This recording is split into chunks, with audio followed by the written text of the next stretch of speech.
ਸ਼ੁਰੂ ਸਤਿ ਸ਼੍ਰੀ ਅਕਾਲ ਜੀ। ਪੰਜਾਬੀ ਰੇਡੀਓ USA ਤੇ ਪੰਜਾਬੀ ਟੀਵੀ USA ਵੇਖਣਾ ਤੁਸੀਂ ਸਾਰੇ ਸ਼ੁਰੂ ਕਰ ਚੁੱਕੇ ਹੋ। ਪ੍ਰੋਗਰਾਮ ਲੈ ਕੇ ਹਾਜ਼ਰ ਹਾਂ beyond the headlines with Mandeep Punia. ਇਸ ਪ੍ਰੋਗਰਾਮ ਦੇ ਵਿੱਚ ਮਨਦੀਪ ਪੁਨੀਆ ਜੀ ਸਾਡੇ ਨਾਲ ਹੁੰਦੇ ਨੇ ਤੇ ਸਾਰੀਆਂ ਖਬਰਾਂ ਜਿਹੜੀਆਂ ਕਿ ਨੈਸ਼ਨਲ ਪੱਧਰ ਦੀਆਂ ਤੇ ਪੰਜਾਬ ਨਾਲ ਸੰਬੰਧ ਰੱਖਦੀਆਂ ਹੁੰਦੀਆਂ ਨੇ ਉਹਨਾਂ ਦਾ ਵਿਸ਼ਲੇਸ਼ਣ ਤੁਹਾਡੇ ਲਈ ਕਰਦੇ ਨੇ। ਉਹਨਾਂ ਦਾ ਸਵਾਗਤ ਕਰਕੇ ਫੇਰ ਪਾਉਂਦੇ ਆ ਖਬਰਾਂ ਤੇ ਚਾਨਣਾ। ਬਹੁਤ ਬਹੁਤ ਸਵਾਗਤ ਹੈ ਜੀ। ਜੀ ਸ਼ੁਕਰੀਆ ਗੁਰਪ੍ਰੀਤ ਬਾਈ। ਜੀ, ਸਭ ਤੋਂ ਪਹਿਲਾਂ ਅੱਜ ਦਿੱਲੀ ਦੀ ਰਾਉਜ਼ ਐਵੇਨਿਊ ਕੋਰਟ ਦੇ ਵੱਲ ਚੱਲਦੇ ਹਾਂ। 1984 ਸਿੱਖ ਵਿਰੋਧੀ ਦੰਗਿਆਂ ਦੇ ਇੱਕ ਮਾਮਲੇ ਦੇ ਵਿੱਚ ਸੱਜਣ ਕੁਮਾਰ ਨੇ, ਜਿਹੜੇ ਕਾਂਗਰਸੀ ਸਾਂਸਦ, ਪੂਰਵ ਸਾਂਸਦ ਕਹਿ ਸਕਦੇ ਆ, ਉਹਨੂੰ ਦੋਸ਼ੀ ਠਹਿਰਾਇਆ ਗਿਆ ਹੈ। ਕਿਹੜੇ ਮਾਮਲੇ 'ਚ ਠਹਿਰਾਇਆ ਗਿਆ? ਦੇਖੋ ਅੱਜ ਉਹਨਾਂ ਤੇ ਉਦਾਂ 3 ਕੇਸ ਚੱਲਦੇ ਨੇ ਤੇ ਅੱਜ ਇੱਕ ਕੇਸ ਦੇ ਅੰਦਰ ਉਹਨਾਂ ਨੂੰ ਦੋਸ਼ੀ ਠਹਿਰਾਇਆ ਗਿਆ ਹੈ ਤੇ ਇਹਦਾ ਜਿਹੜਾ ਫੈਸਲਾ ਹੈ ਉਹਨਾਂ ਨੂੰ ਜਿਹੜੀ ਸਜ਼ਾ ਸੁਣਾਈ ਜਾਊਗੀ ਉਹ 18 ਫਰਵਰੀ ਨੂੰ ਕੋਰਟ 'ਚ ਸੁਣਾਈ ਜਾਊਗੀ। ਅੱਜ ਦਿੱਲੀ ਦੀ ਰਾਉਜ਼ ਐਵੇਨਿਊ ਕੋਰਟ 'ਚ ਇਹ ਸੁਣਵਾਈ ਹੋ ਰਹੀ ਸੀ ਤੇ ਉੱਥੇ ਉਹਨਾਂ ਨੂੰ ਦੋਸ਼ੀ ਕਰਾਰ ਦਿੱਤਾ ਗਿਆ ਹੈ ਤੇ ਫੈਸਲਾ 18 ਫਰਵਰੀ ਨੂੰ। ਇਹ ਮਾਮਲਾ ਦਰਅਸਲ 41 ਸਾਲ ਪਹਿਲਾਂ ਦਾ ਹੈ ਤੇ ਸਾਲ 1984 ਆਪਾਂ ਨੂੰ ਪਤਾ ਹੈ ਕਿ ਦਿੱਲੀ ਵਿੱਚ ਕਿੰਨੇ ਵੱਡੇ ਪੱਧਰ ਤੇ ਸਿੱਖਾਂ ਦੇ ਉੱਪਰ ਹਮਲੇ ਹੋਏ ਸੀ। ਇਹ ਜਿਹੜਾ ਉਹਨਾਂ ਦੇ ਮਾਮਲਾ ਦਰਜ ਹੈ ਇਹ ਸਰਸਵਤੀ ਵਿਹਾਰ ਦੇ 2 ਸਿੱਖਾਂ ਦਾ ਹੈਗਾ ਜਿਹੜੇ ਕਿ ਆਪਸ 'ਚ ਪਿਓ ਪੁੱਤ ਸੀਗੇ ਤੇ ਉਹਨਾਂ ਨੂੰ ਮਾਰਿਆ ਸੀਗਾ ਇਹਨਾਂ ਨੇ, ਸੱਜਣ ਕੁਮਾਰ ਹੋਰਾਂ ਨੇ। ਤੇ ਉਹਨੂੰ ਸੱਜਣ ਕੁਮਾਰ ਨੂੰ ਹੀ ਹੁਣ ਇਹ ਸਜ਼ਾ ਹੋਈ ਹੈ ਤੇ ਸਜ਼ਾ ਦਾ ਹਾਲਾਂਕਿ ਕਿੰਨੀ ਸਜ਼ਾ ਉਹਨਾਂ ਨੂੰ ਦਿੱਤੀ ਜਾਊਗੀ ਉਹ 18 ਤਾਰੀਖ ਨੂੰ ਪਤਾ ਲੱਗੂਗਾ। ਹਜੇ ਤਾਂ ਉਹਨਾਂ ਨੂੰ ਦੋਸ਼ੀ ਕਰਾਰ ਦਿੱਤਾ ਗਿਆ ਹੈ। 2018 ਦੇ ਵਿੱਚ ਦਿੱਲੀ ਹਾਈ ਕੋਰਟ ਦੀ ਡਬਲ ਬੈਂਚ ਨੇ ਉਹਨਾਂ ਨੂੰ ਹਿੰਸਾ ਕਰਾਉਣ ਅਤੇ ਦੰਗਾ ਭੜਕਾਉਣ ਦਾ ਦੋਸ਼ੀ ਪਾਇਆ ਸੀ ਤੇ ਉਸ ਤੋਂ ਬਾਅਦ ਉਹਨਾਂ ਨੂੰ ਉਮਰ ਕੈਦ ਦੀ ਸਜ਼ਾ ਸੁਣਾਈ ਸੀ। ਫਿਲਹਾਲ ਜਿਹੜੇ ਸੱਜਣ ਕੁਮਾਰ ਨੇ ਉਹ ਤਿਹਾੜ ਜੇਲ੍ਹ 'ਚ ਸਜ਼ਾ ਕੱਟ ਰਹੇ ਹੈ ਤੇ ਸੱਜਣ ਕੁਮਾਰ ਦੇ ਖਿਲਾਫ ਦੰਗਾ, ਡਕੈਤੀ, IPC ਦੀ ਧਾਰਾ 147, 149, 148, 302, 308, 323, 395, 397, 427, 436, 440 ਦੇ ਕੇਸ ਠੋਕੇ ਹੋਏ ਨੇ ਤੇ ਉਹਨਾਂ ਤੇ ਮਾਮਲੇ ਚੱਲ ਰਹੇ ਨੇ ਤੇ ਮਾਮਲਾ 1984 ਦਾ, ਆਰੋਪ ਤੈਅ ਹੋਏ 2021 'ਚ ਤੇ ਜਿਹੜੀ ਹੁਣ ਉਹਨਾਂ ਨੂੰ ਦੋਸ਼ੀ ਕਰਾਰ ਦਿੱਤਾ ਗਿਆ 2025 'ਚ ਤੇ ਇਹ ਪੂਰਾ ਮਾਮਲਾ ਹੈਗਾ ਤੇ ਮਾਮਲਾ 1 ਨਵੰਬਰ 1984 ਦਾ ਹੈਗਾ। ਸਰਸਵਤੀ ਵਿਹਾਰ ਦੇ ਜਸਵੰਤ ਸਿੰਘ ਅਤੇ ਤਰੁਣਦੀਪ ਸਿੰਘ 2 ਪਿਓ ਪੁੱਤ ਸੀਗੇ, ਉਹਨਾਂ ਦੀ ਹੱਤਿਆ ਕੀਤੀ ਗਈ ਸੀਗੀ। ਪੰਜਾਬੀ ਬਾਗ ਪੁਲਿਸ ਸਟੇਸ਼ਨ 'ਚ ਜਿਹੜੇ ਸੱਜਣ ਕੁਮਾਰ ਹੈਗੇ ਉਹਨਾਂ ਦੇ ਖਿਲਾਫ ਇਹ ਮਾਮਲਾ ਦਰਜ ਕੀਤਾ ਗਿਆ ਸੀਗਾ ਤੇ ਜਿਹੜੀ ਪੁਲਿਸ ਜਾਂਚ ਹੋਈ ਉਹਦੇ 'ਚ ਸ਼ੁਰੂਆਤ 'ਚ ਤਾਂ ਆਪਾਂ ਨੂੰ ਪਤਾ ਹੈ ਕਿ ਸੱਜਣ ਕੁਮਾਰ ਕਿਉਂਕਿ ਪਾਵਰ 'ਚ ਹੁੰਦਾ ਸੀਗਾ, ਬੈਕਗਰਾਊਂਡ ਵੀ ਉਹਦਾ ਕ੍ਰਿਮੀਨਲ ਰਿਹਾ ਹੈ ਤੇ ਉਹ ਪਾਵਰ 'ਚ ਹੋਣ ਕਰਕੇ ਹਰ ਵਾਰ ਸੱਜਣ ਕੁਮਾਰ ਬਚ ਜਾਂਦਾ ਸੀਗਾ। ਆਪਾਂ ਨੂੰ ਪਤਾ ਕਿ ਸੱਜਣ ਕੁਮਾਰ ਦੀ ਇਨਵੋਲਵਮੈਂਟ ਕਿੰਨੀ ਗੰਦੀ ਰਹੀ ਹੈ ਤੇ ਕਿੰਨੇ ਗੰਦੇ ਸਤਰ ਦਾ ਬੰਦਾ ਹੋ ਰਿਹਾ, ਕਿੰਨਾ ਘਟੀਆ ਬੰਦਾ ਰਿਹਾ ਹੈ।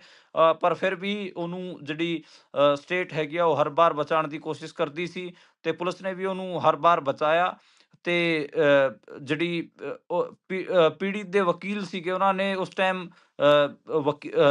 ਦਲੀਲ ਦਿੱਤੀ ਸੀਗੀ ਕਿ ਜਿਹੜੀ ਸਰਸਵਤੀ ਵਿਹਾਰ ਦੇ ਵਿੱਚ ਜਿਹੜੀ ਭੀੜ ਬੜੀ ਸੀਗੀ ਹਥਿਆਰ ਲੈ ਕੇ, ਉਹਦਾ ਨੇਤਰਤਵ ਕਿਤੇ ਨਾ ਕਿਤੇ ਸੱਜਣ ਕੁਮਾਰ ਨੇ ਕੀਤਾ ਸੀਗਾ। ਉਹੀ ਉਹਨੂੰ ਭੜਕਾ ਰਿਹਾ ਸੀ ਉਸ ਸਾਰੀ ਭੀੜ ਨੂੰ ਤੇ ਉਹਨਾਂ ਨੇ ਪਹਿਲਾਂ ਘਰਾਂ 'ਚ ਲੁੱਟ-ਪਾਟ ਕੀਤੀ, ਫਿਰ ਅੱਗ ਲਾਈ ਤੇ ਫਿਰ ਇਹ ਜਿਹੜੇ ਪਿਓ ਪੁੱਤ ਸੀਗੇ ਇਹਨਾਂ ਦੋਵਾਂ ਨੂੰ ਮਾਰਿਆ ਸੀਗਾ। ਤੇ ਅੱਜ ਜਿਹੜੀ ਸਪੈਸ਼ਲ ਜੱਜ ਕਾਵੇਰੀ ਬਾਵੇਜਾ ਉਹਨਾਂ ਨੇ ਇਹ ਫੈਸਲਾ ਸੁਣਾਇਆ ਗਾ। ਉਹਨਾਂ ਨੇ ਕਿਹਾ ਕਿ ਇਸ ਗੱਲ ਦੇ ਕਿਤੇ ਨਾ ਕਿਤੇ ਪੁਖਤਾ ਸਬੂਤ ਨੇ ਕਿ ਸੱਜਣ ਕੁਮਾਰ ਨੇ ਨਾ ਕੇਵਲ ਜੇ ਮੈਂ ਉਹ ਪੂਰਾ ਪੜ੍ਹਾਂ ਤਾਂ ਉਹਨਾਂ ਨੇ ਕਿਹਾ ਕਿ ਸੱਜਣ ਕੁਮਾਰ ਨੇ ਨਾ ਕੇਵਲ ਜਿਹੜੀ ਉੱਥੇ ਭੀੜ ਸੀਗੀ ਉਹਦਾ ਨੇਤਰਤਵ ਕੀਤਾ, ਬਲਕਿ ਉੱਥੇ ਉਹ ਜਿਹੜਾ ਪੂਰਾ ਕ੍ਰਾਈਮ ਹੋਇਆ ਉਹਦੇ ਵਿੱਚ ਵੀ ਉਹ ਸ਼ਾਮਲ ਸਨ ਤੇ ਇਹ ਪੂਰਾ ਮਾਮਲਾ ਅੱਜ ਆਪਾਂ ਨੂੰ ਦੇਖਣ ਨੂੰ ਮਿਲਿਆ ਹੈ। ਹਾਲਾਂਕਿ ਜਿਹੜਾ ਇਸ ਕੇਸ ਤੇ ਜਿਹੜਾ ਫੈਸਲਾ ਹੈਗਾ ਉਹ ਸੁਣਵਾਈ ਗਈ ਉਹ ਪਹਿਲਾਂ 3 ਵਾਰ ਟਲ ਚੁੱਕੀ ਗਈ। 31 ਜਨਵਰੀ 2025 ਨੂੰ ਵੀ ਇਸ ਮਾਮਲੇ ਤੇ ਰਾਉਜ਼ ਐਵੇਨਿਊ ਕੋਰਟ 'ਚ ਸੁਣਵਾਈ ਹੋਈ ਸੀ, ਉਦੋਂ ਵੀ ਫੈਸਲਾ ਟਾਲ ਦਿੱਤਾ ਗਿਆ ਸੀਗਾ। 8 ਜਨਵਰੀ ਨੂੰ ਹੋਈ, 16 ਦਸੰਬਰ 2024 ਨੂੰ। ਤੇ ਜੇ ਆਪਾਂ ਗੱਲ ਕਰੀਏ ਤੇ ਪਿਛਲੇ 2.5 ਮਹੀਨਿਆਂ ਦੇ ਵਿੱਚ ਹੀ 3 ਵਾਰ ਇਹ ਫੈਸਲਾ ਟਾਲਿਆ ਗਿਆ, ਇਹ ਸੁਣਵਾਈ ਟਲੀ ਸੀ। ਪਹਿਲਾਂ ਆਪਾਂ ਨੂੰ ਪਤਾ ਕਿ ਤਿਹਾੜ ਜੇਲ੍ਹ 'ਚ ਬੰਦ ਜਿਹੜੇ ਸੱਜਣ ਕੁਮਾਰ ਹੈਗੇ ਆ ਉਹ ਪਹਿਲਾਂ ਵੀਡੀਓ ਕਾਨਫਰੰਸਿੰਗ ਰਾਹੀਂ ਪੇਸ਼ ਹੁੰਦੇ ਰਹੇ ਨੇ ਤੇ ਹੁਣ ਵੀ ਉਹਨਾਂ ਨੂੰ ਜਿਹੜਾ ਅੱਜ ਜਿਹੜਾ ਸੀਗਾ ਉਹ ਵੀ ਇਸੇ ਹਿਸਾਬ ਨਾਲ ਇਸੇ ਕਿਸਮ ਦਾ ਮਾਮਲਾ ਸੀਗਾ ਕਿ ਇੱਕ ਵਾਰ ਲੱਗ ਰਿਹਾ ਸੀਗਾ ਕਿ ਸ਼ਾਇਦ ਦੁਬਾਰੇ ਤੋਂ ਉਹਨਾਂ ਦੀ ਜਿਹੜੀ ਸੁਣਵਾਈ ਹੈ ਉਹ ਟਲ ਜੂ। ਪਰ ਅੱਜ ਜਿਹੜੀ ਕਾਵੇਰੀ ਬੋਵੇਜਾ ਹੈਗੇ ਆ, ਉਹਨਾਂ ਨੇ ਸੱਜਣ ਕੁਮਾਰ ਦੇ ਮਾਮਲੇ ਤੇ ਫੈਸਲਾ ਸੁਣਾਇਆ ਤੇ ਜੀ ਉਹਨਾਂ ਨੂੰ ਹਾਲਾਂਕਿ ਇੱਕ ਗੱਲ ਇਹ ਵੀ ਕਰਨ ਵਾਲੀ ਗੀ ਕਿ ਸੱਜਣ ਜੀ ਕੁਮਾਰ ਇੱਕ ਮਾਮਲੇ 'ਚ ਬਰੀ ਹੋਇਆ ਹੈ, ਜਿਹਦੇ 'ਚ ਉਹਦਾ ਬਰੀ ਹੋਣਾ ਬਣਦਾ ਨਹੀਂ ਸੀ। ਸੱਜਣ ਕੁਮਾਰ ਦੇ ਜਿਹੜੇ ਓਦਾਂ ਜੇ ਆਪਾਂ ਗੱਲ ਕਰੀਏ ਕਿ 3-4 ਅਹਿਮ ਕੇਸ ਨੇ, ਉਹਨਾਂ 'ਚੋਂ ਇੱਕ ਕੇਸ ਸੁਲਤਾਨਪੁਰੀ ਇਲਾਕੇ ਵਾਲਾ ਵੀ ਹੈ, ਜਿੱਥੇ 3 ਲੋਕਾਂ ਦੀਆਂ ਡੈਥ ਹੋਈਆਂ ਸੀ, 3 ਸਿੱਖਾਂ ਨੂੰ ਮਾਰਿਆ ਗਿਆ ਸੀ। ਉਹਦੇ 'ਚ ਜਿਹੜੀ ਸੀਬੀਆਈ ਕੋਰਟ ਦੇ ਵਿੱਚ ਇੱਕ ਜਿਹੜੀ ਅਹਿਮ ਗਵਾਹ ਸੀ ਚਾਮਕੌਰ ਜੀ, ਚਾਮਕੌਰ ਹੋਰਾਂ ਨੇ ਆਰੋਪ ਲਾਇਆ ਸੀ ਕਿ ਸੱਜਣ ਕੁਮਾਰ ਉਸ ਟਾਈਮ ਵੀ ਉੱਥੇ ਭੀੜ ਨੂੰ ਭੜਕਾ ਰਿਹਾ ਸੀਗਾ ਤੇ ਇਹ ਵੀ ਮਾਮਲਾ ਸੀਗਾ। ਪਰ ਆਪਾਂ ਨੂੰ ਮਤਲਬ ਜੇ ਸਾਰੀਆਂ ਗੱਲਾਂ ਕਰਨੀਆਂ ਹੋਵੇ ਉਸ ਦੌਰਾਨ ਤੇ ਇੱਕ ਲੰਬਾ ਆਪਾਂ ਨੂੰ ਵਕਤ ਲੱਗੂਗਾ। ਇੱਕ ਮੋਟਾ-ਮੋਟਾ ਮੈਂ ਉਹਨਾਂ ਦਾ ਮੈਂ ਜਿਹੜਾ ਇਹ ਸਾਰਾ ਮਾਮਲਾ ਇਹਦੇ 'ਚ 3-4 ਅਹਿਮ ਕੇਸ ਨੇ ਉਹ ਦੱਸੇ ਨੇ ਤੇ ਜੀ ਜੀ ਇੱਕ ਕੇਸ 'ਚ ਸੱਜਣ ਕੁਮਾਰ ਨੂੰ ਬਰੀ ਕੀਤਾ ਗਿਆ ਗਾ। ਉਹਦੇ ਤੇ ਮੈਨੂੰ ਲੱਗਦਾ ਕਿ ਸ਼ਾਇਦ ਹਜੇ ਡਬਲ ਬੈਂਚ ਵਿੱਚ ਸ਼ਾਇਦ ਉਹ ਮਾਮਲਾ ਜਾ ਸਕਦਾ। ਉਹਦੀ ਮੈਨੂੰ ਇੰਨੀ ਜਾਣਕਾਰੀ ਨਹੀਂ। ਮੈਨੂੰ ਜਾਣਕਾਰੀ ਮਿਲਦੀ ਹੈਗੀ ਆ ਕਿ ਕਿਹੜੇ ਮਾਮਲੇ 'ਚ ਉਹਨਾਂ ਨੂੰ 30 ਅਪ੍ਰੈਲ 2013 ਦੇ ਵਿੱਚ ਕੋਰਟ ਨੇ ਬਰੀ ਕੀਤਾ ਸੀਗਾ। ਤੇ ਉਹ ਫਿਰ ਸੀਬੀਆਈ 30 ਅਪ੍ਰੈਲ 2013 ਦੇ ਵਿੱਚ ਹੋਇਆ ਸੀਗਾ। ਫਿਰ ਸੀਬੀਆਈ ਕੋਰਟ 'ਚ 19 ਜੁਲਾਈ 2013 ਨੂੰ ਮਾਮਲਾ ਦੁਬਾਰੇ ਤੋਂ ਹਾਈ ਕੋਰਟ ਦੇ ਵਿੱਚ ਅਪੀਲ ਹੋਈ ਸੀ। 22 ਜੁਲਾਈ 2013 ਨੂੰ ਹਾਈ ਕੋਰਟ ਨੇ ਸੱਜਣ ਕੁਮਾਰ ਨੂੰ ਨੋਟਿਸ ਭੇਜਿਆ ਸੀ। ਉਹ ਸਾਰਾ ਮਾਮਲਾ ਸੀਗਾ 2018 ਦੇ ਵਿੱਚ। ਫਿਰ ਉਸ ਮਾਮਲੇ ਨੂੰ ਇੱਕ ਹੋਰ ਮਾਮਲਾ ਸੀਗਾ, ਉਹਦੇ 'ਚ ਸੱਜਣ ਕੁਮਾਰ ਨੂੰ 5 ਸਿੱਖਾਂ ਦੀ ਹੱਤਿਆ ਦੇ ਮਾਮਲੇ ਤੇ ਦੋਸ਼ੀ ਠਹਿਰਾਇਆ ਗਿਆ ਸੀ ਤੇ ਉਮਰ ਕੈਦ ਦੀ ਸਜ਼ਾ ਸੁਣਾਈ ਗਈ ਸੀ। ਤੇ ਇਹ ਜੀ ਸਾਰਾ 21 ਸਾਲ ਬਾਅਦ ਹੋਇਆ ਸੀਗਾ। 21 ਸਾਲ ਜੇ ਆਪਾਂ ਕਾਰਵਾਈ ਦੀ ਉਹ 21 ਸਾਲ ਕਹਿ ਰਿਹਾ ਮੈਂ, ਸੌਰੀ। ਜਿਹੜਾ ਇਹ ਸਾਰਾ ਮਾਮਲਾ ਹੋਇਆ ਸੀਗਾ ਤੇ ਇਹਨੂੰ 34 ਸਾਲ ਲੱਗੇ ਸੀਗੇ ਸਾਰੇ ਪ੍ਰੋਸੈਸ ਨੂੰ। 34 ਸਾਲ ਬਾਅਦ ਇਹ ਹੋਇਆ ਸੀਗਾ ਤੇ ਅੱਜ ਜੇ ਆਪਾਂ ਗੱਲ ਕਰੀਏ ਤੇ ਅੱਜ 41 ਸਾਲ ਬਾਅਦ 41 ਇਅਰਸ ਹੋ ਚੁੱਕੇ ਨੇ। ਉਸ ਤੋਂ ਬਾਅਦ ਉਹਨਾਂ ਨੂੰ ਕਿਤੇ ਨਾ ਕਿਤੇ ਜਿਹੜਾ ਪਰਿਵਾਰ ਸੀ ਉਸ ਪਰਿਵਾਰ ਨੂੰ ਹੁਣ ਆਪਾਂ ਨੂੰ ਨਿਆਂ ਮਿਲਦਾ ਦਿਖ ਰਿਹਾ। ਮੈਨੂੰ ਲੱਗਦਾ ਕਿ ਸੱਜਣ ਕੁਮਾਰ ਨੂੰ ਸ਼ਾਇਦ ਉਮਰ ਕੈਦ ਦੀ ਸਜ਼ਾ ਸੁਣਾਈ ਜਾ ਸਕਦੀ ਹੈ, ਫਿਰ 10 ਸਾਲ ਦੀ ਸਜ਼ਾ ਸੁਣਾਈ ਜਾ ਸਕਦੀ ਹੈ। ਜੀ ਸੋ ਦੇਖਦੇ ਹਾਂ ਹੁਣ ਸਜ਼ਾ ਕਿੰਨੀ ਮਿਲਦੀ ਹੈ, ਪਰ ਜਿਹਨੇ ਜਿਹੜਾ ਪਾਪ ਕੀਤਾ ਹੈ ਉਹਦਾ ਹਿਸਾਬ ਜ਼ਰੂਰ ਹੋਣਾ ਚਾਹੀਦਾ ਹੈ। ਬਿਲਕੁਲ। ਰਾਮ ਜਨਮ ਭੂਮੀ ਤੋਂ ਮੰਦਭਾਗੀ ਖਬਰ ਸਾਹਮਣੇ ਆ ਰਹੀ ਹੈ, ਕਹਿੰਦੇ ਜਿਹੜੇ ਮੁੱਖ ਪੁਜਾਰੀ ਆਚਾਰਿਆ ਸੀ ਉਹਨਾਂ ਦਾ ਦੇਹਾਂਤ ਹੋ ਗਿਆ ਜੀ। ਹਾਂ। ਦੇਖੋ, ਜਿਹੜੇ ਆਚਾਰੀਆ ਸਤਿੰਦਰ ਦਾਸ ਸੀ, ਉਹਨਾਂ ਦਾ ਅੱਜ ਨਿਧਨ ਹੋਇਆ ਤੇ ਉਹ 80 ਸਾਲ ਦੇ ਨੇੜੇ-ਤੇੜੇ ਉਹਨਾਂ ਦੀ ਖਬਰ ਸੀਗੀ ਤੇ ਅੱਜ ਉਹਨਾਂ ਨੂੰ ਲਖਨਊ ਦੇ ਵਿੱਚ ਪੀਜੀਆਈ ਵਿੱਚ ਵੀ ਭਰਤੀ ਕਰਾਇਆ ਗਿਆ, ਪਰ ਉਹ ਦੇਰ ਹੋ ਚੁੱਕੀ ਸੀਗੀ ਤੇ ਉਹਨਾਂ ਦੀ ਡੈਥ ਹੋ ਗਈ ਹੈ। ਉਹ 3 ਫਰਵਰੀ ਨੂੰ ਅਯੋਧਿਆ ਵਿੱਚ ਉਹ ਉਹ ਭਰਤੀ ਹੋਏ ਸੀ ਅਯੋਧਿਆ ਦੇ ਇੱਕ ਹਸਪਤਾਲ 'ਚ ਬ੍ਰੇਨ ਹੈਮਰੇਜ ਕਰਕੇ। ਉਹਨਾਂ ਨੂੰ ਫਿਰ ਲਖਨਊ ਰੈਫਰ ਕੀਤਾ ਗਿਆ, ਪਰ ਉਹ ਸਰਵਾਈਵ ਨਹੀਂ ਕਰ ਪਾਏ ਤੇ ਉਹਨਾਂ ਦੀ ਡੈਥ ਹੋ ਗਈ ਗੀ। ਤੇ ਜਿਹੜੇ 1992 ਦੇ ਵਿੱਚ ਜਿਹੜਾ ਬਾਬਰੀ ਮਸਜਿਦ ਢਾਈ ਗਈ, ਉਹਦੇ ਵਿੱਚ ਵੀ ਉਹ ਇੱਕ ਅਹਿਮ ਕਿਰਦਾਰ ਸੀ। ਇਸ ਕਰਕੇ ਬਹੁਤਾਂ ਵਾਸਤੇ ਉਹ ਪੂਜਣਯੋਗ ਹੋਣਗੇ। ਪਰ ਜੇ ਆਪਾਂ ਮੁਸਲਿਮ ਮਾਈਨੋਰਿਟੀ ਵਾਲੇ ਐਂਗਲ ਤੋਂ ਗੱਲ ਕਰੀਏ ਜਾਂ ਫਿਰ ਸੈਕੂਲਰ ਫੈਬਰਿਕ 'ਚ ਬਿਲੀਵ ਕਰਨ ਵਾਲੇ ਜੇ ਲੋਕ ਹੈਗੇ ਆ, ਉਹਨਾਂ ਦੇ ਹਿਸਾਬ ਨਾਲ ਗੱਲ ਕਰੀਏ ਜਾਂ ਫਿਰ ਮਾਈਨੋਰਿਟੀਜ਼ ਦੇ ਐਂਗਲ ਤੋਂ ਗੱਲ ਕਰੀਏ, ਤਾਂ ਮੈਨੂੰ ਲੱਗਦਾ ਹੈ ਕਿ ਉਹ ਵਿਲਨ ਹੀ ਰਹਿਣਗੇ। ਕਿਉਂਕਿ ਉਹਨਾਂ ਨੇ ਜਿਹੜੀ ਇੱਕ ਮਾਈਨੋਰਿਟੀ ਸੀਗੀ, ਉਹਦੇ ਧਾਰਮਿਕ ਸਥਲ ਨੂੰ ਕਿਤੇ ਨਾ ਕਿਤੇ ਨਸਤੇ ਨਾਬੂਦ ਕਰਨ ਦੀ ਉਹਨਾਂ ਨੇ ਸਾਜ਼ਿਸ਼ ਵੀ ਕੀਤੀ ਤੇ ਉਹਨੂੰ ਨਸਤੇ ਨਾਬੂਦ ਕਰਨ ਵਾਸਤੇ ਜਿੰਨਾ ਜੋ ਕੁਛ ਉਹ ਕਰ ਸਕਦਾ ਸੀਗਾ, ਉਹ ਸਾਰਾ ਕੁਛ ਕੀਤਾ।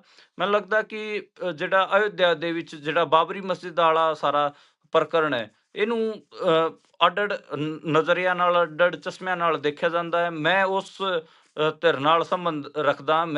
ਜੇ ਮੈਂ ਬਤੌਰ ਪੱਤਰਕਾਰ ਵੀ ਕਹਿਣਾ ਹੋਵੇ, ਮੈਨੂੰ ਲੱਗਦਾ ਕਿ ਉੱਥੇ ਜਿਹੜੀ ਬਾਬਰੀ ਮਸਜਿਦ ਸੀ, ਉਹਨੂੰ ਧੱਕੇ ਨਾਲ ਢਾਹਿਆ ਗਿਆ ਤੇ ਉਹਦੀ ਇੱਕ ਪੂਰੀ ਸਾਜ਼ਿਸ਼ ਰਚੀ ਗਈ ਸੀਗੀ ਤੇ ਉਸ ਸਾਜ਼ਿਸ਼ ਦਾ ਹਿੱਸਾ ਇਹ ਜਿਹੜਾ ਸਤਿੰਦਰ ਦਾਸ ਵੀ ਸੀਗਾ ਤੇ ਬੀਜੇਪੀ ਨੇ ਪਿੱਛੋਂ ਇਸ ਸਾਰੇ ਮਾਮਲੇ ਦੀ ਸਾਜ਼ਿਸ਼ ਘੜੀ ਸੀਗੀ, ਆਰਐਸਐਸ ਨੇ ਘੜੀ ਸੀਗੀ। ਤਾਂ ਹੀ ਉਹ ਜਦੋਂ ਤੋਂ ਬੀਜੇਪੀ ਆਈ ਹੈਗੀ ਆ, ਉਸ ਤੋਂ ਬਾਅਦ ਹੀ ਕਿਤੇ ਨਾ ਕਿਤੇ ਉਹਨਾਂ ਨੂੰ ਜ਼ਿਆਦੇ ਸੈਂਟਰਲ ਰੋਲ ਦਿੱਤਾ ਗਿਆ। ਜੇ ਤੁਹਾਨੂੰ 1949 ਮੈਂ ਇੱਕ ਵਾਰ ਪੰਜਾਬੀ ਰੇਡੀਓ ਯੂਐਸਏ ਤੇ ਵੀ ਇਹ ਸਾਰੀ ਸਟੋਰੀ ਸੁਣਾਈ ਸੀ, ਕਿਵੇਂ ਬਾਬਰੀ ਮਸਜਿਦ ਦੇ ਅੰਦਰ ਉੱਥੋਂ ਦੇ ਲੋਕਲ ਪੁਜਾਰੀਆਂ ਨੇ ਮੂਰਤੀਆਂ ਰੱਖੀਆਂ ਸੀ, ਤੇ ਜਿਹੜੇ ਬੰਦੇ ਨੇ ਮੂਰਤੀਆਂ ਰੱਖੀਆਂ ਸੀ ਉਹਨਾਂ ਦਾ ਨਾਂ ਸੀਗਾ ਅਭਿਰਾਮ ਦਾਸ, ਤੇ ਜੀ ਉਹ ਇਸ ਜਿਹੜਾ ਸਤਿੰਦਰ ਦਾਸ ਮਰਿਆ ਹੈ ਪੁਜਾਰੀ, ਉਹਦੇ ਗੁਰੂ ਸੀਗੇ। 1949 ਦੇ ਵਿੱਚ ਅਭਿਰਾਮ ਦਾਸ ਨੇ ਰਾਤ ਦੇ ਅੰਧੇਰੇ ਦੇ ਵਿੱਚ ਇਹ ਮੂਰਤੀਆਂ ਰੱਖੀਆਂ ਸੀਗੀਆਂ ਬਾਬਰੀ ਮਸਜਿਦ, ਜਿਸ ਤੋਂ ਬਾਅਦ ਇਹ ਸਾਰਾ ਵਿਵਾਦ ਖੜਾ ਹੋਇਆ ਸੀਗਾ। ਪਰ ਉਸ ਟਾਈਮ ਨਹਿਰੂ ਹੋਣਾ ਦੀ ਕਮਿਟਮੈਂਟ ਸੀਗੀ ਤੇ ਉਹਨਾਂ ਨੇ ਕੁਝ ਹੋਣ ਨਹੀਂ ਦਿੱਤਾ, ਤਾਲਾ ਲਾਤਾ ਸੀਗਾ। ਪਰ ਉਹ ਜਿਹੜਾ ਨਹਿਰੂ ਦਾ ਹੀ ਅੱਗੇ ਵਾਰਿਸ ਰਿਹਾ ਰਾਜੀਵ ਗਾਂਧੀ, ਉਹਨੇ ਕਿਤੇ ਨਾ ਕਿਤੇ ਮੰਦਿਰ ਦਾ ਤਾਲਾ ਵੀ, ਉਸ ਮਸਜਿਦ ਦਾ ਤਾਲਾ ਵੀ ਖਲਾਇਆ ਉਹਨੂੰ। ਜਿਹੜੇ 1980 ਦੇ ਵਿੱਚ ਪੂਰੀ ਰਾਮ ਜਨਮ ਭੂਮੀ ਮੂਵਮੈਂਟ ਚੱਲੀ ਸੀ, ਉਹਦੇ ਹਵਾਲੇ ਕਿਤੇ ਨਾ ਕਿਤੇ ਉਹ ਸਾਰਾ ਕੁਝ ਸੌਂਪ ਦਿੱਤਾ ਉਹਨਾਂ ਨੂੰ, ਇੱਕ ਏਜੰਡਾ ਦਿੱਤਾ ਲੜਨ ਦਾ। ਉਸ ਤੋਂ ਬਾਅਦ ਹੀ 1992 ਦੇ ਵਿੱਚ ਉਹ ਸਾਰਾ ਸਿਲਸਿਲਾ ਹੈਗਾ, ਜਿਵੇਂ ਆਰਐਸਐਸ, ਵਿਸ਼ਵ ਹਿੰਦੂ ਪਰਿਸ਼ਦ, ਇਹ ਸਾਰਿਆਂ ਨੇ ਐਫਰਟ ਮਾਰ ਕੇ ਤੇ ਇੱਕ ਮੁਹਿੰਮ ਵਿੱਢ ਕੇ ਫਿਰ ਬਾਬਰੀ ਮਸਜਿਦ ਨੂੰ ਢਾਇਆ, ਤੇ ਉਹਦੇ 'ਚ ਇਹ ਸਤਿੰਦਰ ਦਾਸ ਵੀ ਅਹਿਮ ਸੀਗਾ। ਤੇ ਇਹ ਇਹਨਾਂ ਦਾ ਪਰਚਾ ਹੈਗਾ। ਤੇ ਪਿਛਲੇ ਕਾਫੀ ਸਾਲ ਤੋਂ ਖਾਸੇ ਇੰਪੋਰਟੈਂਟ ਫਿਗਰ ਸੀਗੇ, ਕਿਉਂਕਿ ਬੀਜੇਪੀ ਸੈਂਟਰ ਪਾਵਰ 'ਚ ਸੀਗੀ ਤੇ ਰਾਮ ਜੀ ਮੰਦਿਰ ਵੀ ਬਣ ਗਿਆ ਸੀਗਾ। ਇਸ ਕਰਕੇ ਇੱਕ ਹਿਸਾਬ ਨਾਲ ਬੀਜੇਪੀ ਵਾਸਤੇ ਤਾਂ ਇਹ ਪੁੱਜਣਯੋਗ ਨੇ, ਆਰਐਸਐਸ ਵਾਸਤੇ ਵੀ। ਤੇ ਜਿਹੜਾ ਹਿੰਦੂਤਵਾ ਆਈਡੀਓਲੋਜੀ ਹੈਗੀ ਆ, ਉਹ ਵੀ ਇਹਨਾਂ ਦੀ ਡੈਥ ਨੂੰ ਸੈਲੀਬ੍ਰੇਟ ਮਤਲਬ ਇੱਕ ਹਿਸਾਬ ਨਾਲ ਉਹ ਦੁੱਖ ਵੀ ਮਨਾ ਰਿਹਾ, ਤੇ ਇਹਨਾਂ ਨੂੰ ਇੱਕ ਇਹ ਵੀ ਕਹਿ ਰਿਹਾ ਕਿ ਇੱਕ ਵੱਡੇ ਸੰਤ ਦੀ ਮੌਤ ਹੋਈ ਹੈ, ਉਹਨਾਂ ਨੇ ਸਮਾਧੀ ਲਈ ਹੈ, ਇਸ ਕਿਸਮ ਦੀਆਂ ਗੱਲਾਂ ਕਰ ਰਿਹਾ ਹੈ। ਜੀ ਸੋ ਅਗਲੀ ਖਬਰ ਦਾ ਰੁਖ ਕਰਦੇ ਆ। ਕੋਰਟ ਦੇ ਵਿੱਚੋਂ ਗੱਲ ਜਿਹੜੀ ਸਾਹਮਣੇ ਆਈ ਹੈ, ਇਹ ਸੁਪਰੀਮ ਕੋਰਟ ਦਾ ਬੁੱਧਵਾਰ ਨੂੰ ਜਿਹੜੀ ਅੱਜ ਗੱਲ ਕੀਤੀ ਹੈ ਕਿ ਜਿਹੜੀਆਂ ਚੁਣਾਵੀ ਰੈਲੀਆਂ ਦੇ ਵਿੱਚ ਜਾਂ ਚੋਣਾਂ ਦੇ ਸਮੇਂ ਮੁਫਤ ਦੀਆਂ ਯੋਜਨਾਵਾਂ, ਫ੍ਰੀ ਬੀਜ ਜਿਹਨੂੰ ਕਹਿੰਦੇ ਨੇ, ਉਹਨਾਂ ਤੇ ਸਖਤ ਟਿੱਪਣੀ ਦਿੱਤੀ ਹੈ ਸੁਪਰੀਮ ਕੋਰਟ ਨੇ। ਕੋਰਟ ਨੇ ਕਿਹਾ ਕਿ ਲੋਕ ਕੰਮ ਨਹੀਂ ਕਰਨਾ ਚਾਹੁੰਦੇ ਕਿਉਂਕਿ ਉਹਨਾਂ ਨੂੰ ਮੁਫਤ ਰਾਸ਼ਨ ਦੇ ਦਿੱਤਾ ਜਾਂਦਾ ਹੈ ਤੇ ਬਿਨਾਂ ਕੁਝ ਵੀ ਉਹਨਾਂ ਨੂੰ ਪੈਸੇ ਨਹੀਂ ਖਰਚਣੇ ਪੈਂਦੇ। ਇਹ ਕਿਹਾ ਗਿਆ ਹੈ ਕਿ ਪੈਸੇ ਨਹੀਂ ਖਰਚਣੇ। ਇਸ ਖਬਰ ਦੀ ਜਰਾ ਤਫਸੀਲ ਦੱਸਣਾ ਜੀ। ਦੇਖੋ, ਇਹ ਅੱਜ ਸਾਰਾ ਮਾਮਲਾ ਚੱਲ ਰਿਹਾ ਸੀ, ਸੁਣਵਾਈ ਸੀ, ਤੇ ਜਸਟਿਸ ਬੀ ਆਰ ਗਵੀ ਤੇ ਜਸਟਿਸ ਆਗਸਟਿਨ ਜੋਰਜ ਮਸੀਹ ਇਸ ਪੂਰੇ ਮਾਮਲੇ ਨੂੰ ਸੁਣ ਰਹੇ ਸੀਗੇ। ਤੇ ਜੀ ਉਹਨਾਂ ਨੇ ਕਿਤੇ ਨਾ ਕਿਤੇ ਸਵਾਲ ਸੀਗਾ, ਕੇਂਦਰ ਸਰਕਾਰ ਤੋਂ ਪੁੱਛਿਆ ਗਿਆ ਕਿ ਕਿੰਨੇ ਸਮਾਂ ਤੋਂ ਜਿਹੜੇ ਸ਼ਹਿਰੀ ਗਰੀਬੀ ਹੈਗੀ ਆ ਉਹਨਾਂ ਨੂੰ ਤੁਸੀਂ ਦੁਰਸਤ ਕਰਨ ਵਾਸਤੇ, ਸ਼ਹਿਰੀ ਗਰੀਬੀ ਨੂੰ ਹਟਾਉਣ ਵਾਸਤੇ ਕੀ ਕੀ ਕਰ ਰਹੇ ਹੋ, ਉਹਨਾਂ ਦਾ ਉਸ ਮਿਸ਼ਨ ਦਾ ਕੀ ਹਾਲ ਹੈ, ਇਸ ਬਾਰੇ ਪੁੱਛਿਆ ਗਿਆ। ਤੇ ਜਵਾਬ ਕੋਈ ਖਾਸ ਨਹੀਂ ਸੀਗਾ। ਉਹਨਾਂ ਨੇ ਦੱਸਿਆ ਕਿ ਅਸੀਂ ਸ਼ਹਿਰੀ ਬੇਘਰਾਂ ਨੂੰ ਜਿਹੜੇ ਉਹਨਾਂ ਹਾਊਸਿੰਗ ਹੈਗੀ ਆ, ਉਹ ਪ੍ਰੋਵਾਈਡ ਕਰਨ ਦੀ ਕੋਸ਼ਿਸ਼ ਕਰ ਰਹੇ ਹਾਂ। ਹੋਰ ਵੀ ਜਿਹੜੇ ਇਹਦੇ 'ਚ ਮਾਮਲੇ ਸੀਗੇ, ਉਹ ਵੀ ਦੱਸਣ ਦੀ ਕੋਸ਼ਿਸ਼ ਕੀਤੀ। ਤੇ ਉਹਦੇ ਬਾਰੇ ਵੀ ਕੁਛ ਇੱਦਾਂ ਦਾ ਨਹੀਂ, ਇੱਦਾਂ ਹੀ ਮਤਲਬ ਮੁਫਤ ਰਾਸ਼ਨ ਜਦੋਂ ਗੱਲ ਆਈ ਚੋਣਾਂ ਤੇ ਸੁਪਰੀਮ ਕੋਰਟ ਨੇ ਉਸ ਟਾਈਮ ਇਹ ਟਿੱਪਣੀ ਕੀਤੀ ਕਿ ਚੋਣਾਂ ਦੌਰਾਨ ਤੁਸੀਂ ਜਿਹੜੇ ਫ੍ਰੀ ਬੀਜ ਹੈ, ਉਹਨਾਂ ਨੂੰ ਤੁਸੀਂ ਉਹ ਅਨਾਊਂਸਮੈਂਟ ਕਰ ਦਿੰਦੇ ਹੋ। ਇਲੈਕਸ਼ਨ ਕਮਿਸ਼ਨ ਆਫ ਇੰਡੀਆ ਵੀ ਇਹਦੇ ਤੇ ਕੋਈ ਸਟੈਪ ਨਹੀਂ ਚੱਕਦਾ, ਤੇ ਉਸ ਕਰਕੇ ਜਿਹੜੇ 81 ਕਰੋੜ 81 ਕਰੋੜ ਲੋਕ 81 ਕਰੋੜ ਲੋਕ ਜਿਹੜੇ ਹੈਗੇ ਆ, ਉਹ ਮੁਫਤ ਦਾ ਰਾਸ਼ਨ ਖਾ ਰਹੇ ਨੇ, ਤੇ ਲੋਕ ਮੁਫਤ ਖੋਰ ਹੋ ਗਏ। ਇਸ ਕਿਸਮ ਦੀ ਟਿੱਪਣੀ ਅੱਜ ਕੀਤੀ ਗਈ ਕਿ ਲੋਕ ਮਤਲਬ ਉਹਨਾਂ ਨੇ ਚੋਣ ਆਯੋਗ ਨੂੰ ਵੀ ਕਿਹਾ ਕਿ ਫੌਰਨ ਇਸ ਕਿਸਮ ਦੀਆਂ ਜਿਹੜੀਆਂ ਯੋਜਨਾਵਾਂ ਦੀ ਘੋਸ਼ਣਾ ਚੋਣਾਂ ਦੌਰਾਨ ਹੁੰਦੀ ਹੈ, ਉਹਦੇ ਤੇ ਰੋਕ ਲੱਗਣੀ ਚਾਹੀਦੀ ਗੀ। ਇਹ 15 ਅਕਤੂਬਰ 2024 ਨੂੰ ਵੀ ਕਿਹਾ ਗਿਆ ਸੀਗਾ, ਪਰ ਆਪਾਂ ਨੂੰ ਦਿੱਲੀ ਚੋਣਾਂ ਦੇ ਵਿੱਚ ਦੇਖਿਆ ਕਿ ਕਿਵੇਂ ਫ੍ਰੀਬੀਜ਼ ਦਾ ਸਾਰਾ ਮਾਮਲਾ ਦੁਬਾਰੇ ਤੋਂ ਖੜਾ ਹੋਇਆ।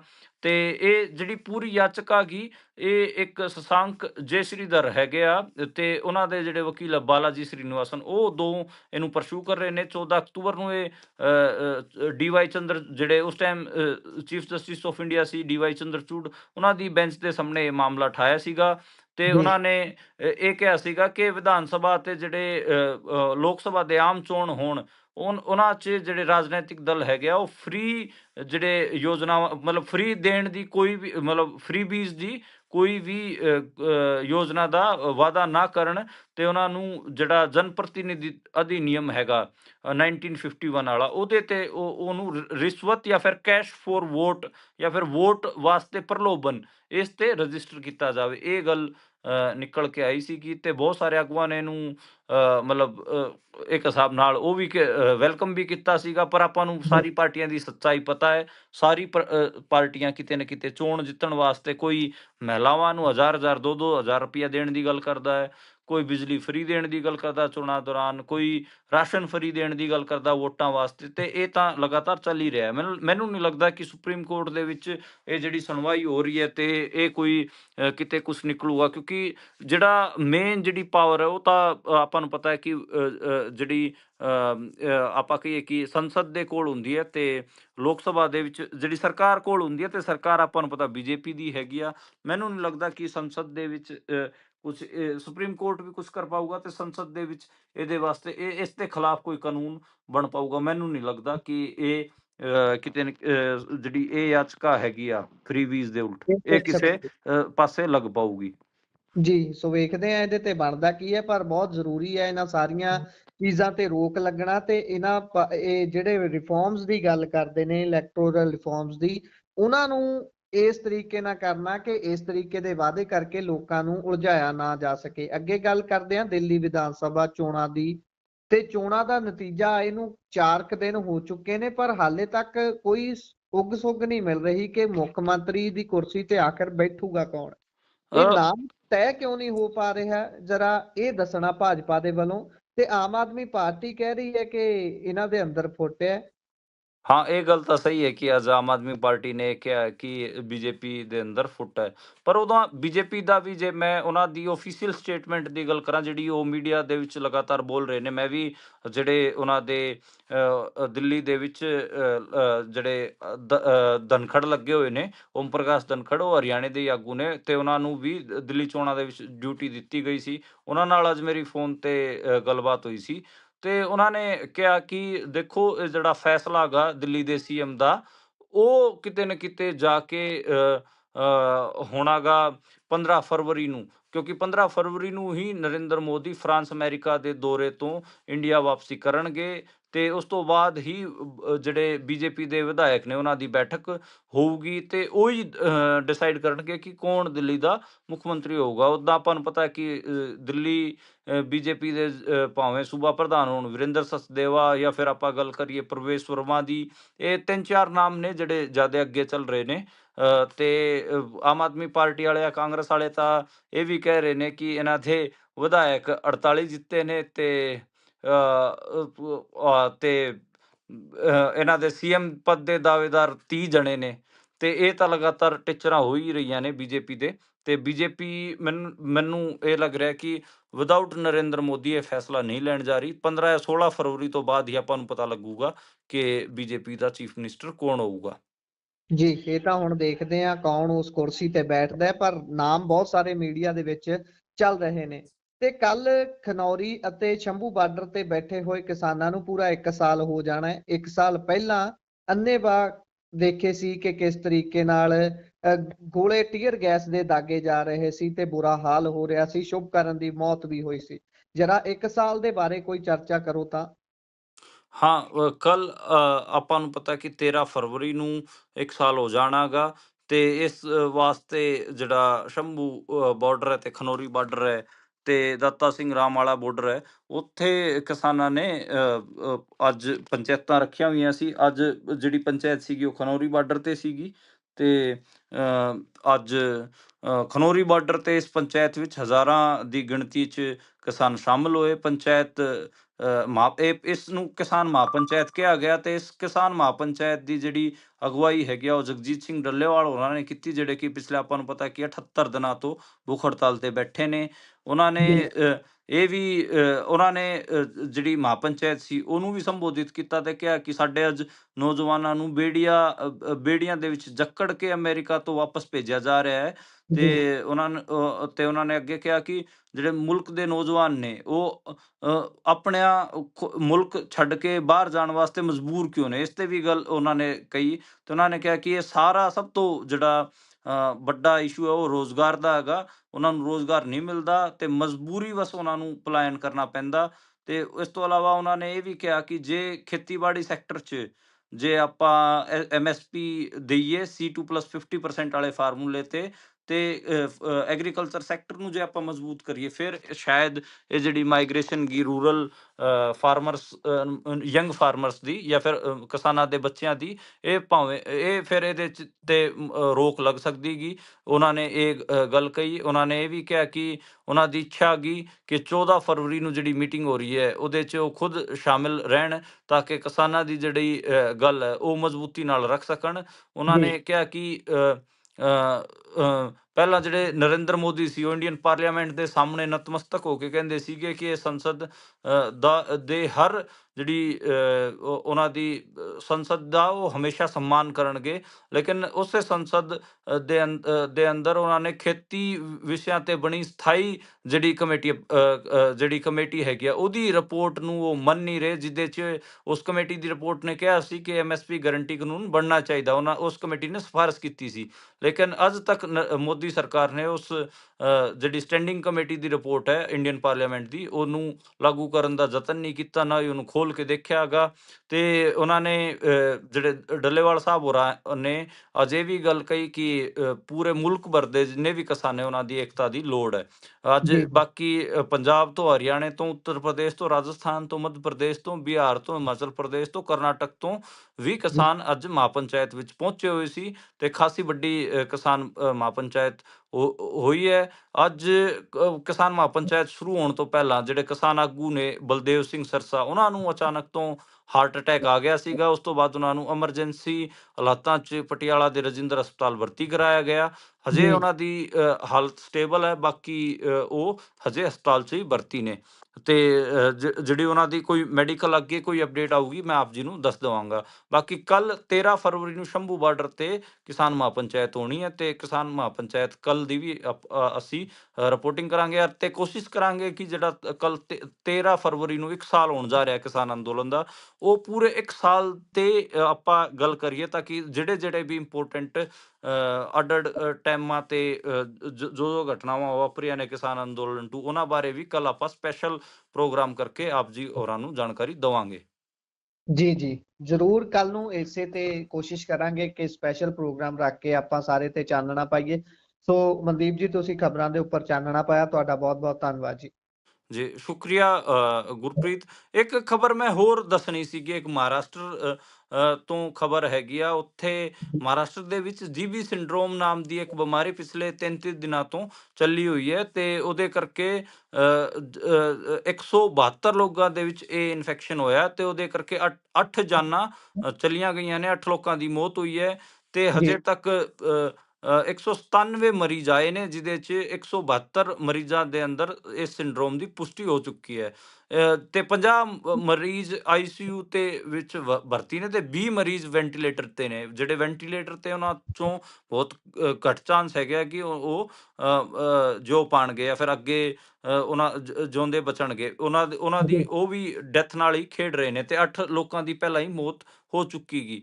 ਤੇ ਸਭ ਤੋਂ ਜ਼ਿਆਦਾ ਜਿਹੜੇ ਮਰੀਜ਼ ਨੇ ਉਹ ਮਹਾਰਾਸ਼ਟਰ ਦੇ ਨਾਂਦੇੜ ਤੋਂ ਹੋ ਰਹੇ ਤੇ ਜਿਹੜਾ ਨਾਂਦੇੜ ਦਾ ਇਲਾਕਾ ਹੈਗਾ ਤੇ ਪੁਣੇ ਜੀ ਦਾ ਜਿਹੜਾ ਇਲਾਕਾ ਹੈਗਾ, ਉੱਥੋਂ ਇਹ ਆ ਰਹੇ ਨੇ ਤੇ ਉੱਥੇ ਪਾਣੀ ਦੇ ਸੈਂਪਲ ਲਿਆ ਗਿਆ ਸੀ। ਉਹਦੇ 'ਚ ਕਿਤੇ ਨਾ ਕਿਤੇ ਇਹ ਪਾਇਆ ਗਿਆ ਗਾ ਕਿ ਉਸ ਪਾਣੀ ਦੇ ਵਿੱਚ ਇੱਕ ਬੈਕਟੀਰੀਆ ਸੀ, ਜਿਸ ਕਰਕੇ ਹੀ ਇਹ GB ਸਿੰਡਰੋਮ ਨਾਮ ਦੀ ਬਿਮਾਰੀ ਫੈਲੀ ਹੈ। ਇਹ ਬੇਸਿਕਲੀ ਇਹਨੂੰ ਕਿਹਾ ਜਾ ਰਿਹਾ ਕਿ ਇਹ ਜਿਹੜਾ ਪਾਣੀ ਦਾ ਪ੍ਰਦੂਸ਼ਣ ਹੈ ਉਹਦੇ ਕਰਕੇ ਇਹ ਬਿਮਾਰੀ ਫੈਲ ਰਹੀ ਹੈ। ਤੇ ਇਹ ਮਤਲਬ ਅੱਜ ਦੇ ਟਾਈਮ ਜਿਵੇਂ ਕਰੋਨਾ ਇੱਕ ਮਹਾਂਮਾਰੀ ਸੀਗੀ ਪੂਰੀ ਦੁਨੀਆ ਵਾਸਤੇ, ਐਵੇਂ ਹੀ ਪੁਣੇ ਅਤੇ ਜਿਹੜਾ ਨਾਂਦੇੜ ਦਾ ਇਲਾਕਾ ਹੈ ਫਿਰ ਮਹਾਰਾਸ਼ਟਰ ਦੇ ਵਿੱਚ ਇੱਕ ਇਹ ਵੱਡੀ ਮਹਾਂਮਾਰੀ ਦੇ ਤੌਰ ਤੇ ਦੇਖਿਆ ਜਾ ਰਿਹਾ ਇਹਨੂੰ, ਕਿਉਂਕਿ 8 ਲੋਕਾਂ ਦੀ ਇਸ ਕਰਕੇ ਮੌਤ ਹੋ ਚੁੱਕੀ ਹੈ ਤੇ 40 ਲੋਕ ਆਲਰੇਡੀ ਵੈਂਟੀਲੇਟਰ ਤੇ ਨੇ। ਜੀ ਸੋ ਬਹੁਤ ਬਹੁਤ ਧੰਨਵਾਦ ਮਨਦੀਪ ਜੀ। ਜੀ ਸ਼ੁਕਰੀਆ ਭਾਈ। ਸੋ ਇਹ ਸਨ ਸਾਡੇ ਨਾਲ ਮਨਦੀਪ ਪੁਨੀਆ ਜੀ, ਜਿਨ੍ਹਾਂ ਨੇ ਖਬਰਾਂ ਦੇ ਉੱਪਰ ਚਾਨਣਾ ਪਾਇਆ। ਪ੍ਰੋਗਰਾਮ ਤੁਹਾਨੂੰ ਕਿਹੋ ਜਿਹਾ ਲੱਗਿਆ? ਆਪਣੇ ਵਿਚਾਰ ਰਾਏ ਟਿੱਪਣੀਆਂ ਤੁਸੀਂ ਸਾਡੇ ਨਾਲ ਸਾਂਝੇ ਕਰ ਸਕਦੇ ਹੋ। ਜੁੜੇ ਰਹੋ ਪੰਜਾਬੀ ਰੇਡੀਓ ਤੇ ਪੰਜਾਬੀ TV USA ਦੇ ਨਾਲ। ਧੰਨਵਾਦ।